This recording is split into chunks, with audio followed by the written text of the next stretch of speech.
Alam nyo ba kung anong pinaka-dangerous na assumption sa hospital ho ngayon? Yung akala natin na basta license ang doktor, automatic po na marunong na sa PhilHealth. Pero ito ho ang reality okay? Something na ayaw nating aminin. So, license is not equal to PhilHealth literacy. Kung gaano kagaling ang doktor, kahit top-notcher pa yan, kung walang training sa PhilHealth documentation, walang training sa CF4, coding logic or treatment pathway, delikado ang claim. Walang bayad, ganun kasimple. Talo ang hospital, talo yung pasyente, talo rin si doc. So, here's the painful truth. Hindi ho tinuturo sa medical school ang PhilHealth. Wala yan sa board exam. Wala ngang subject po na clinical documentation for claims approval. Wala hong ganun.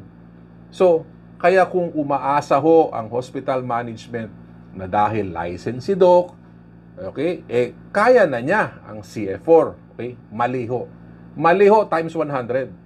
Kaya ang daming denial. Okay? Hindi dahil mali ang gamutan, hindi dahil kulang yung laboratory, okay? Pero dahil sablay lang ang notes. Yung chief complaint, hindi align. History of present illness, parang kwento lang sa diary. Okay? Yung PE nga, kulang sa clinical findings. Yung diagnosis, hindi nag-match po sa ginawa. Tapos, ito ngayon, magugulat kayo. Bakit denied? Magagalit kayo, bakit return? Okay, ito ang totoo, okay? Sinong talo?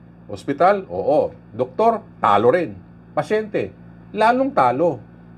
So, pero may solusyon ho. Hindi mo kailangan maging expert sa PhilHealth overnight. Pero kailangan mong magsimula. Okay? Documentation is not just compliance. It's protection. Documentation po is income. Kung gusto mong malaman kung paano magsimula ng CF4 na tama, kung anong documentation ang hinahanap ni PhilHealth, at paano hindi ma-deny kahit tama ang gamot mo, then this video is for you. Okay? Doctors, administrators ho, hospital leaders, wake up call ito.